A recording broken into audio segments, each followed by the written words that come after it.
towering skyline and world-leading technology make New York the ultimate city of the future. Yet breathtaking new discoveries unveil that the blueprints for this mega metropolis were laid thousands of years ago.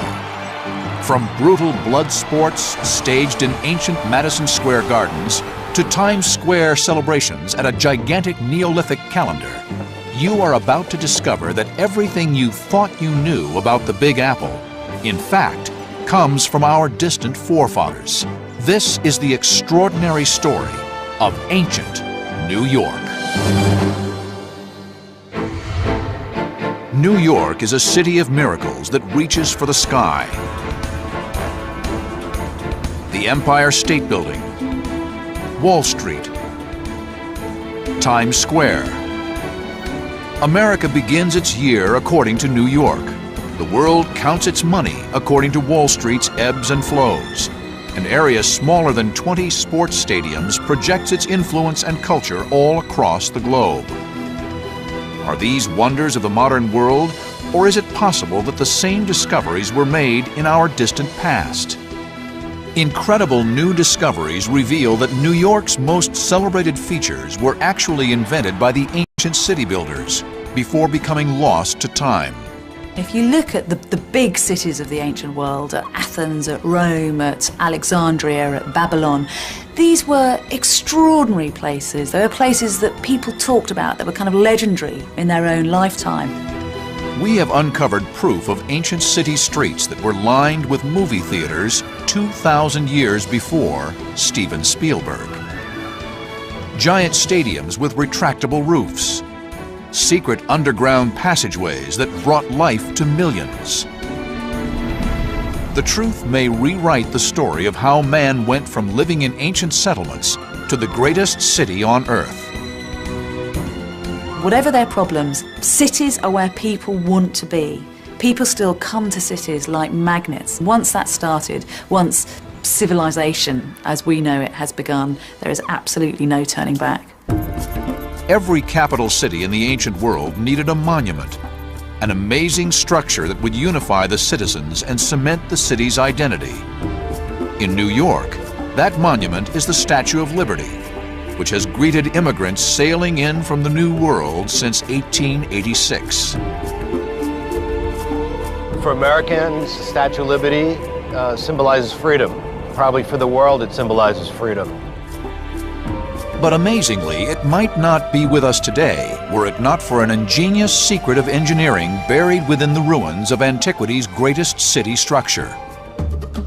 According to legend, the Greek island of Rhodes was home in the 4th century BC to one of the fabled 7 wonders of the ancient world, the Colossus of Rhodes. This towering monument soared 110 feet up into the heavens, just 40 feet shy of the New York statue's peak. Its hands measured 13 feet long, and it weighed more than 225 tons. At the city of Rhodes, nothing remains of the original Colossus. Why did it disappear? And how could its mysterious demise be helping the Statue of Liberty to survive today? Piecing together clues from 2,300-year-old bronze fragments and ancient engineering manuals, we set out to piece together the riddle of the Rhodes Colossus destruction. Our investigation begins over 300 years before the birth of Christ, when Rhodes was engulfed by a giant sieging army led by the general Demetrius Policetes. At its head was a siege structure over 140 feet high called a Helepolis, which in ancient Greek means taker of cities. The citizens of Rhodes were successful in resisting Demetrius, and the siege was abandoned after a year, leaving behind the mighty Helepolis. He came in 305, and by 304 he had not managed to take the city despite having used the most advanced techniques and most sophisticated siege machines of antiquity. In celebration of their victory, the people erected the Colossus of Rhodes as thanks to the sun god Helios. and they used Demetrius's giant Taker of Cities siege machine to create a building technique far in advance of its time: ancient scaffolding. The siege machine's towering 9-story frame was used to support teams of workers who built stone columns in the figure's inner core.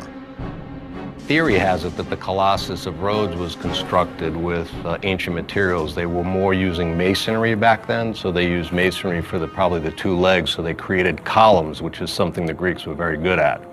So it was very good in compression. It could hold the weight of a structure, but at some point they had to add iron to it and then develop the skin on the iron, very similar to the Statue of Liberty. Over 2,000 years after the stunning Colossus was created, the best physical clue in existence regarding its mysteries is the Statue of Liberty.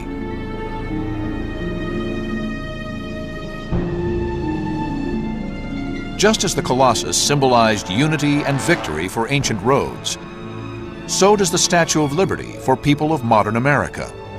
And the direct link of the Statue of Liberty to the Rhodes Colossus can be traced through the man who designed it: French architect Auguste Bartholdi.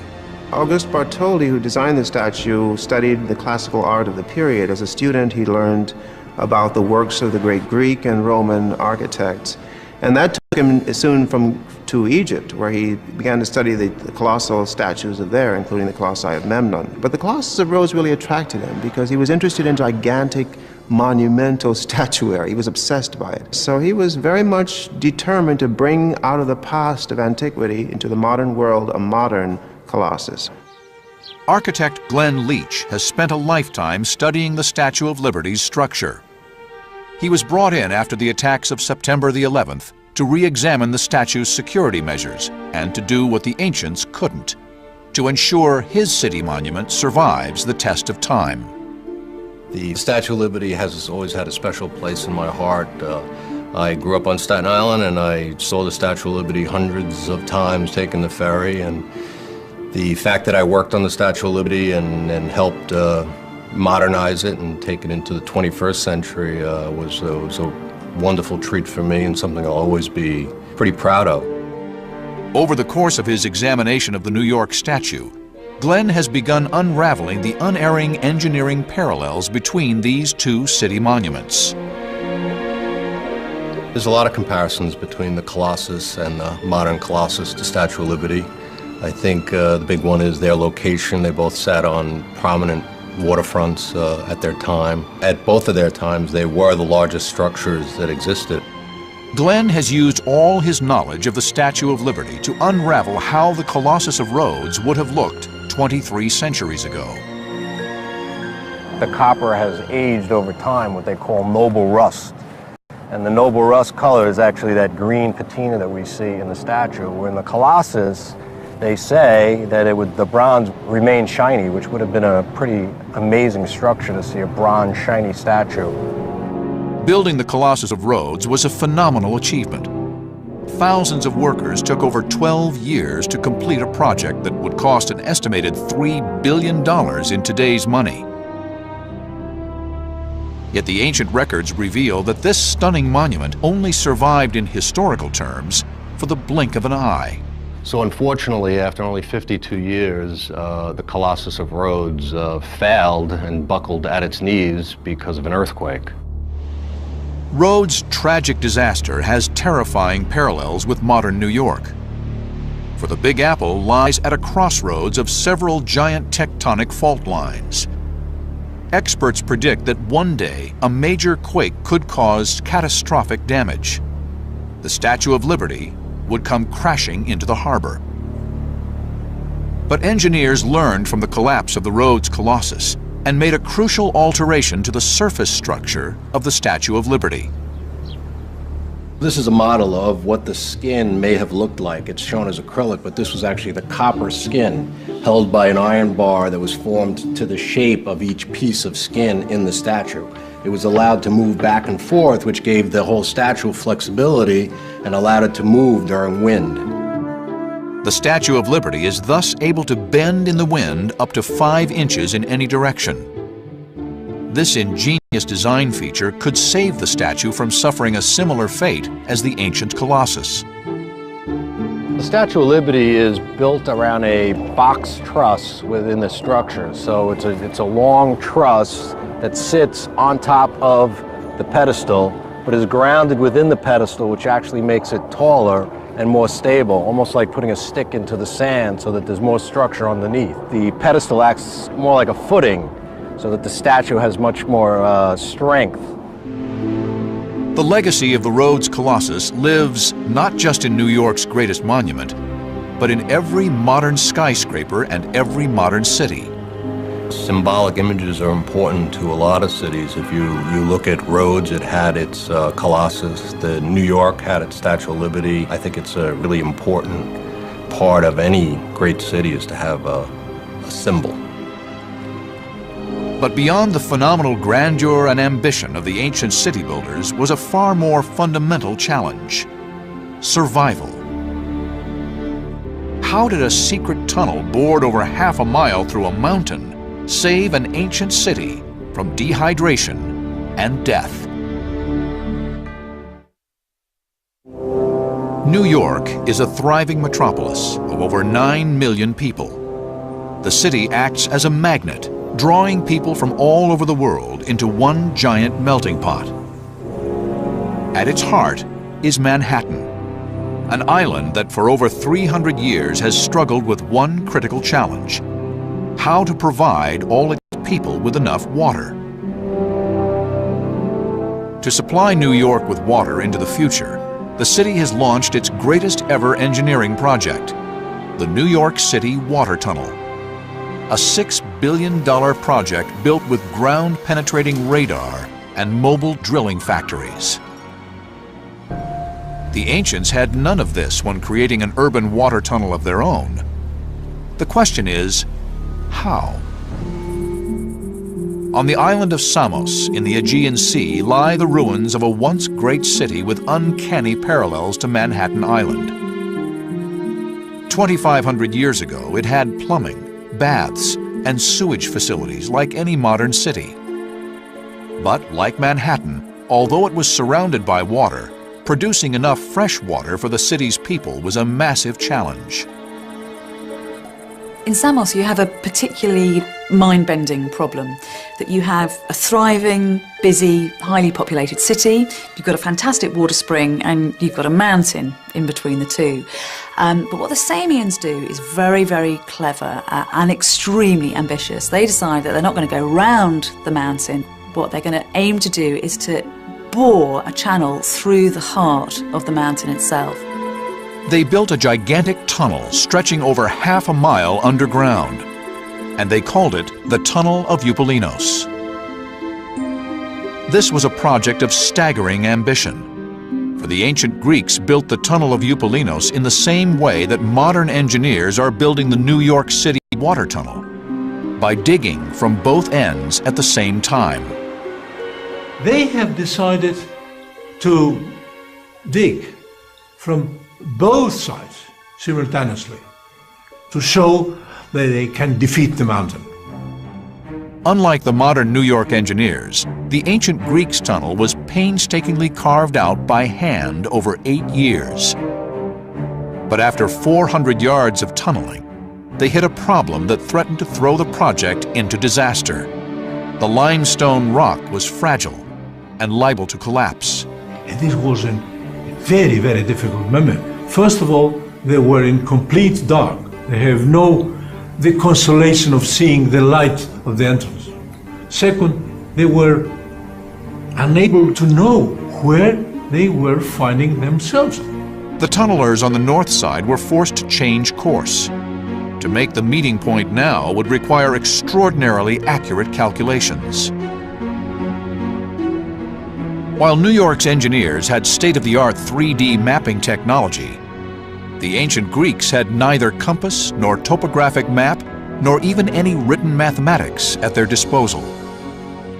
Their ingenious accuracy came by placing 3 identical wooden posts inside the tunnel and looking along them as though through a rifle sight to ensure that they form a line that fires straight through the mountain. In the final section of the tunnel, the engineers adjusted their course. The million-dollar moment had arrived. After 3,000 feet of tunneling, the two teams met to within 2 feet of each other. Samos, the Manhattan of the ancient world, at last had a water supply. I think when they did this, they were just 60 centimetres apart, which is a fantastic feat of engineering. The Samos water tunnel supplied up to 10,000 people with water. Yet as the ancient city builders grew in ambition, they needed technology that could supply water on a truly epic scale. And this called for the limitless ingenuity of the Romans. At its height 2,000 years ago, Rome was a superpower just like America today. Rome's empire was home to over 120 million people across 3 continents and 2.5 million square miles of land. So how did the Romans produce enough water to quench the thirst of their gargantuan empire? In Gresham Street, in the heart of central London, archaeologists in 2001 made an intriguing discovery. They found the remains of what appears to be a Roman water wheel. Out of these broken fragments, leading engineer Tony Taylor hopes to unravel the secrets of the Roman water engineers. Through careful, ancient detective work, he is seeking to reconstruct a water wheel that matches the Roman designs. We formed a team to create the reconstruction. Our first objective, though, was to understand as best as we could from the artifacts themselves what form the reconstruction should take. Tony's quest sees him draw upon evidence from Roman drawings and artifacts and ancient water wheels all over the world. Then he uses state-of-the-art computer imaging to design his Roman water wheel in 3 dimensions. The final results of the team's reconstruction are located at the Museum of London. So we have here just the 2 slaves, and they are rotating this capstan.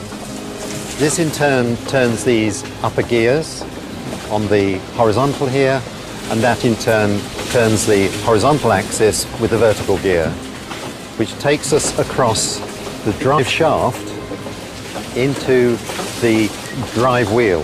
The drive wheel is a very complex component. It is carrying a double chain with the buckets attached, which rotate over the top of the wheel and then discharge into the channel here where the water is taken away at high level. Inside that wheel, you can see that the water is discharging at points through these V-shaped cutouts in the timber. The largest of all the Roman water wheels were truly enormous machines, driven by up to 50 slaves at a time. Even this small water wheel can produce an incredible amount of water. We believe we're producing as much as 15,000 to 18,000 gallons a day.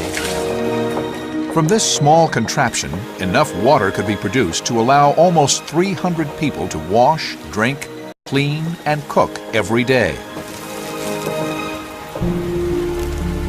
This water wheel was just one of a network of thousands of water wheels in the empire that fed a system of man-made stone canals called aqueducts. The combined length of all Rome's aqueducts would stretch over 300 miles, providing cities throughout the empire with fresh water. The Romans were particularly proficient at providing their citizens with water. If you look at Rome at the height of its power, when there are about 1 million people living there, they managed to guarantee that every single person is going to have access to about 250 gallons of water per person. I mean, that's much more than we can expect to have today. Once the ancient engineers were able to generate all the water they needed, they developed entertainment extravaganzas that made water flow uphill. New York is the city that never sleeps. Movies, musicals, and shows run 24 hours a day. On Broadway alone, 12 million people every year buy tickets to the grandest, most extraordinary shows on the planet. Yet the birth of these entertainment extravaganzas can be traced to the birth of ancient cities themselves. a time when people flooded into the ancient cities and a wealth of new jobs were created, from bankers to lawyers to architects. And some people in those cities become much, much richer than others through trade, through natural prowess, through strength and good health and being proficient in war. As soon as you get people who are top dogs, those top dogs decide they don't want to work that hard. They want other people to do their dirty work for them. In Alexandria, in around 100 BC, members of the elite invited inventors to wild and extravagant parties. The most successful of these showmen was a man named Heron. Heron in particular was a great showman, and he enjoyed publicising his work, and he did this in numerous ways, we believe. One was to give sort of small intimate demonstrations of some of his pieces, like dinner parties to the elite, the initiated, the educated. He would arrive at high society functions and demonstrate new and exciting gadgets and gizmos to his audience.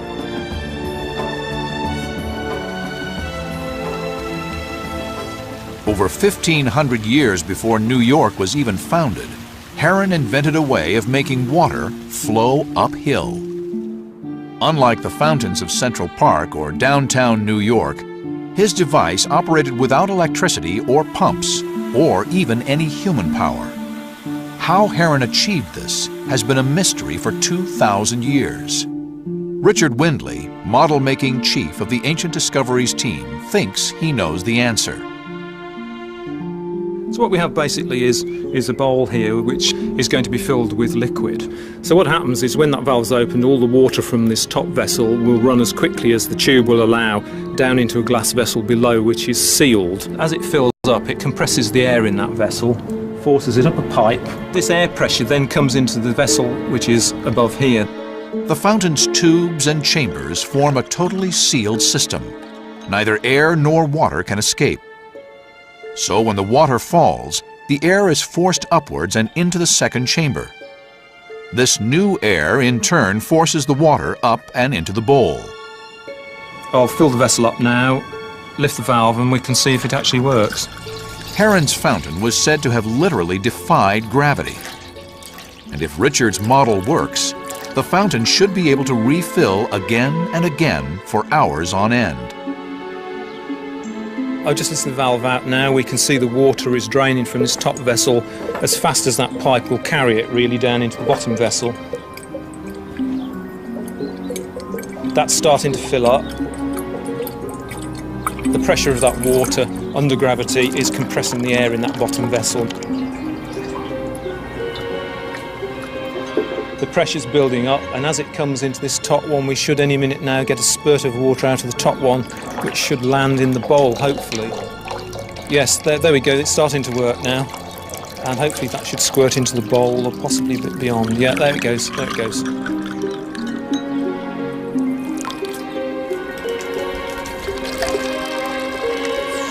Now the bowl's starting to get towards the end, so the pressure's dropping right back, and the jet has almost ceased now.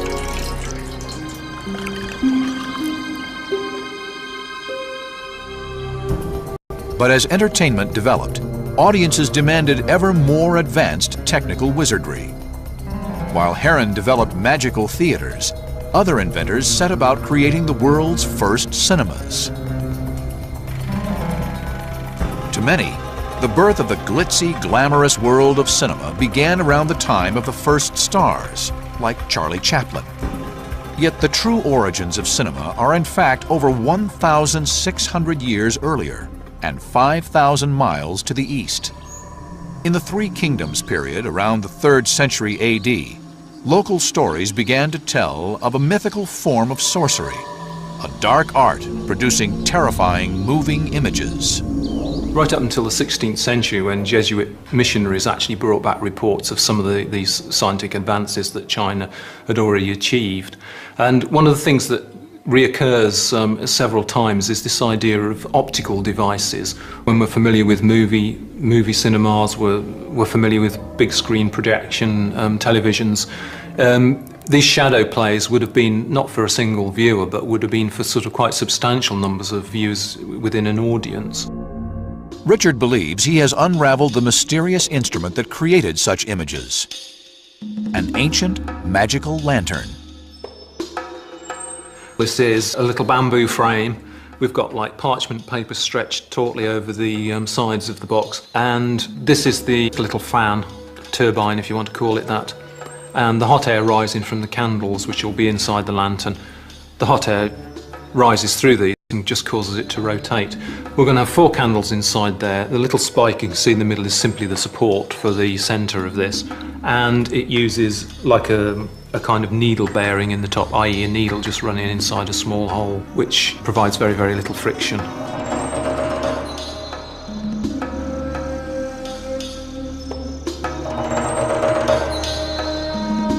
These simple devices were used to create complex stories of famous comedies, dances, journeys, and battles.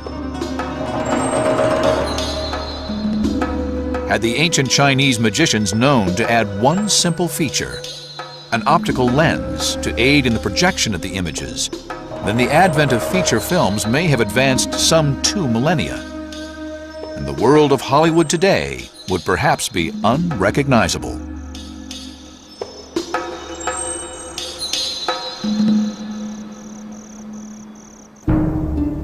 5,000 years before the Chinese magic lantern came a yet more amazing ancient invention.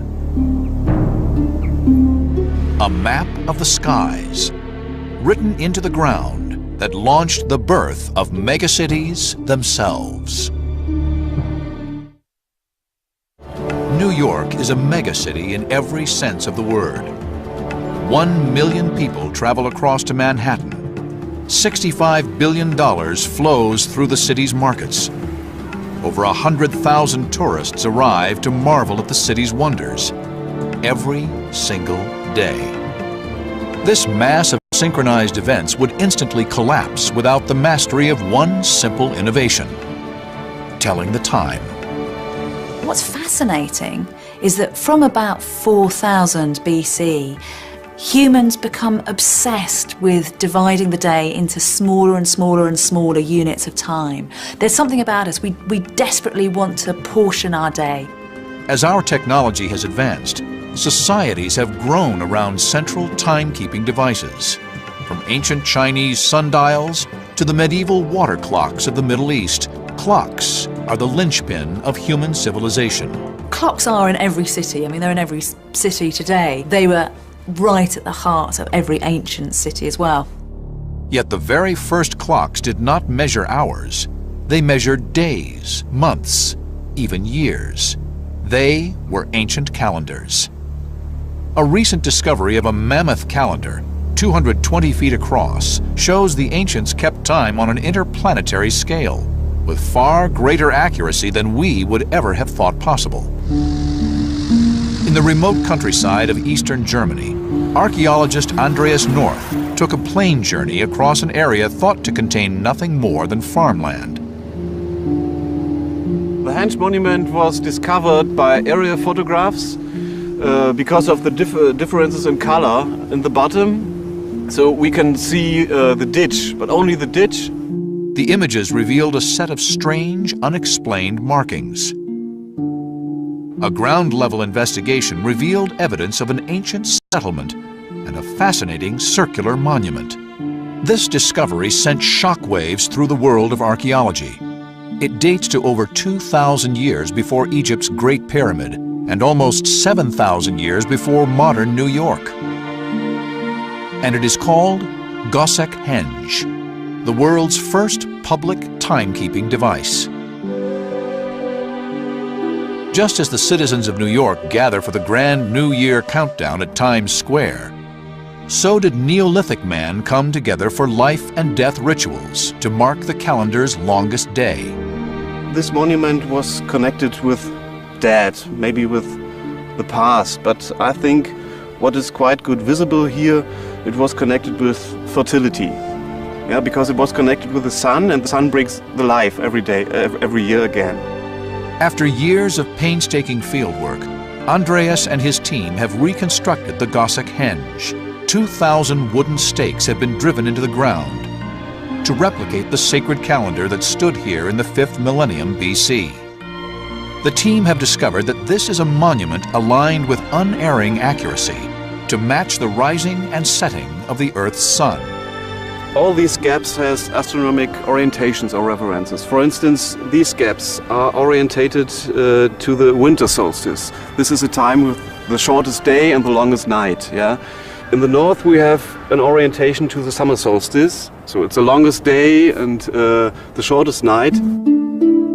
The southwestern and southeastern entrances are situated almost precisely 100 degrees apart. On the shortest day of the year, they mark the exact point at which the sun rises and sets, telling the ancients when a solar year has passed. Once we learned how to tell the time, people began to synchronize their lives and build even larger settlements. This site is quite important because this is the first time that we have a cult place, a cult center for a bigger society. How the ancient people of Gossec lived remains cloaked in mystery, but we do know that its power to mark the passage of time transformed this site into a sacred headquarters. Crop cycles, wars, and journeys could at last be measured, and the city was born. What's more, Gossec has opened up a groundbreaking new theory. Just 25 miles north at Ziegelrode Forest, archaeologists have unearthed incredible new evidence that later societies took this ancient astronomy to amazing new heights. 2,000 years before the first recorded planetarium, the Neolithic settlers of Europe mapped the celestial heavens with phenomenal accuracy. Professor Wolfhard Schlosser is a former space station engineer. He has used all his scientific expertise to decipher the riddles of an ancient astronomical artifact.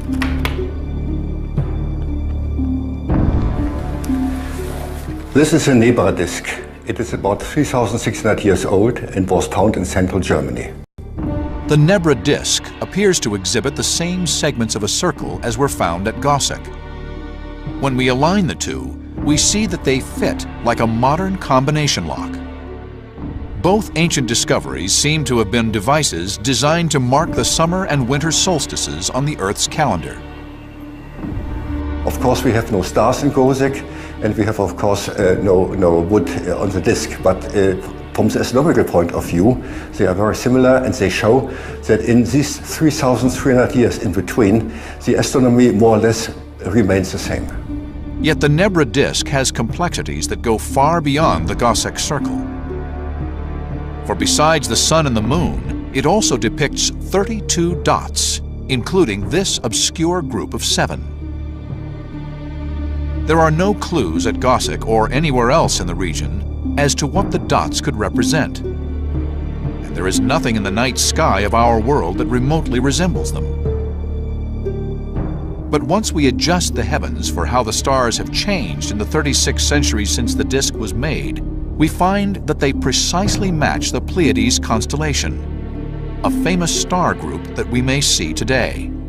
These objects have changed our attitude towards these old times. The disk was sacred in early times, early Bronze Age, and I'm convinced that then the meaning of the disk was lost. The ancient studies of the cosmos launched an incredible journey of understanding that underpins the satellites and space stations of the 21st century. And it also changed our cities. As we mastered time and the heavens, arranging our lives has never been the same again.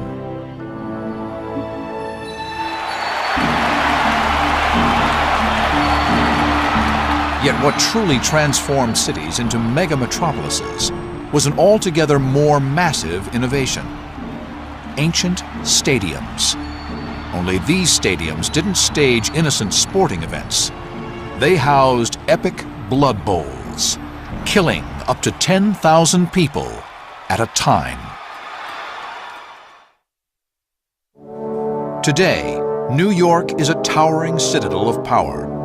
Wall Street stockbrokers, media moguls, and superstars stand at the crossroads of the world. Throughout history, one other city rivals New York's global reach, and that city is ancient Rome. 2,000 years ago, Rome was home to over 1 million people. Some believe that there were more people per square mile of the city than in modern Manhattan. Its population was as diverse as any modern metropolis, from rich to poor, from emperors to slaves. As the population expanded, they become more and more cramped. And there's always a danger with enormous numbers of people in a tightly confined space. The political elite wanted to make sure they maintained control of the populace. In Rome, just as in New York, the elites fought a battle for the hearts and minds of the populace. While Manhattan's power brokers used the media and public relations, the Romans' ingenious solution was to pacify the people with entertainment. These entertainments were effectively a form of bribery. It was trying to gain popularity and approval of the masses as a form of subjugation or a form of control. The emperor who provided the most exciting spectacle became incredibly popular. Popularity meant power. The challenge was on to develop the most technologically advanced entertainment systems the world had ever seen. Mass entertainment was born. If we think of the huge ceremonies at the beginning of sporting events like the Olympics or the Super Bowl, laser shows, hundreds of people performing for a mass audience, we think this is quite powerful, quite dramatic. Bearing this in mind, if we're to believe some of the first-hand accounts of particularly some of the Imperial Roman events, these modern events pale into insignificance virtually. The ultimate realization of this plan came in the form of the Colosseum. This 150-foot-high, multi-tiered mega monument was the biggest of its kind ever built. The best estimate for the seating capacity of the Colosseum is something like 65 to 70,000 people. The really interesting thing is that this is probably the maximum capacity for an amphitheatre, in order for the spectators at the very back still to be able to see what is going on in the arena. The Romans pushed the boundaries of audio-visual mass entertainment, and they did this using over 100,000 cubic yards of stone. You would have needed an ox cart with a large block of stone in it, arriving at the building site every 2 or 3 minutes, day and night, over, say, 7 years of construction. Amazingly, these feats of engineering have not changed in thousands of years.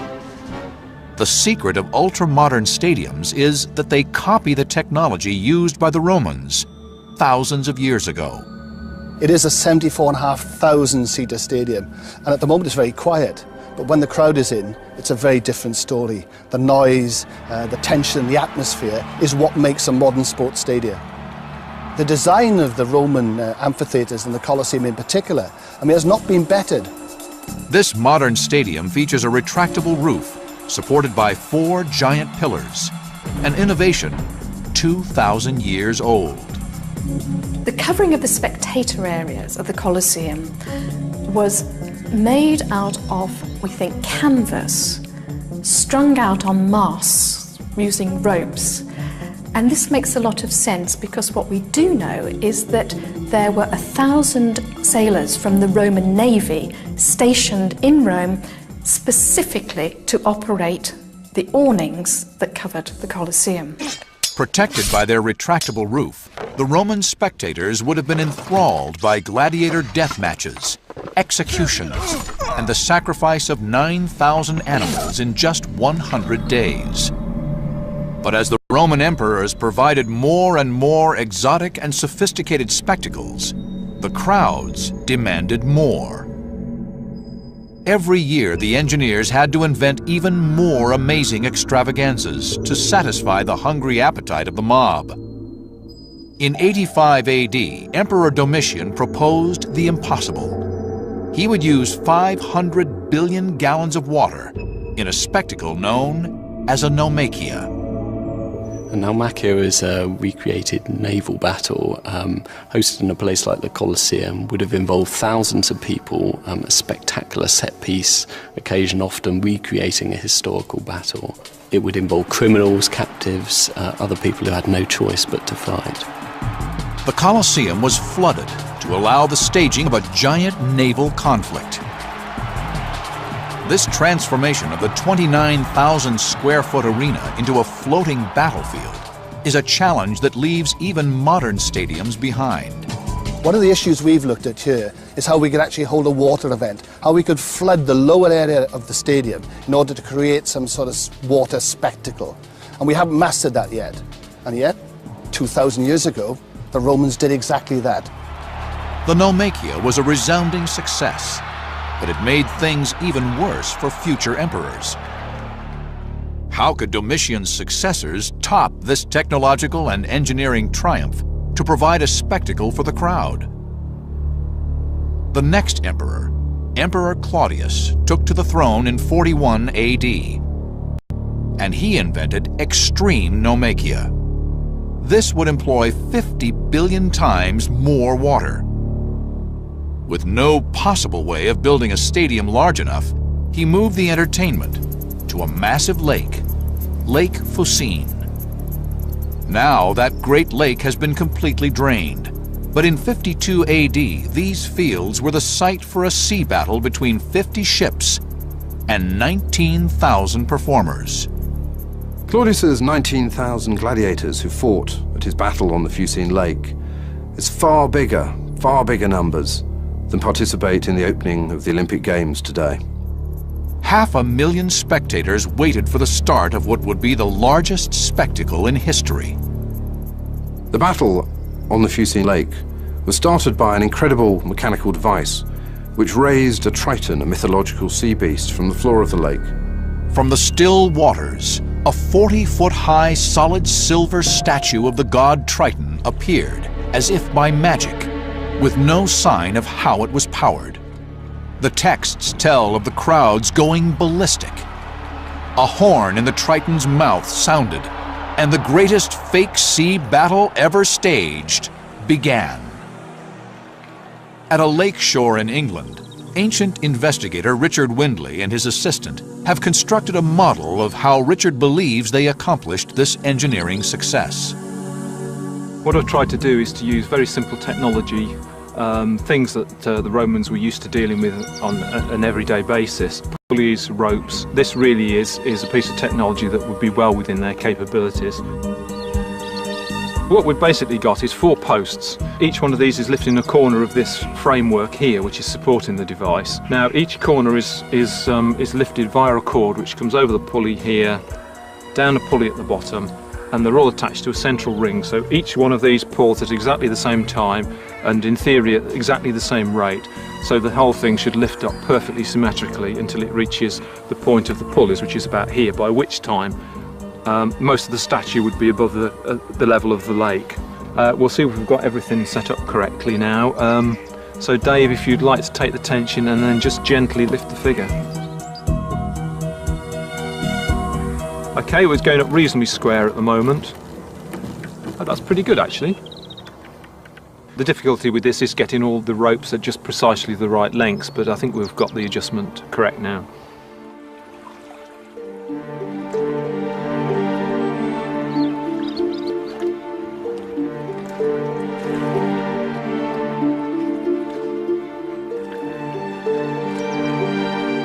Richard's device is raised through human strength. But at the time of Claudius, he believes they would have had teams of oxen and slaves whose brute force would have lifted a much larger 40-foot-high statue out of the water. The result was a spectacle that drove the crowd wild and maintained Claudius's popularity and power on the throne. What we found in terms of Roman technology is really just the tip of the iceberg. There's a massive potential there. The exploitation of technology by the Romans was on an unprecedented scale. And what we have is a very small part of what once must have existed.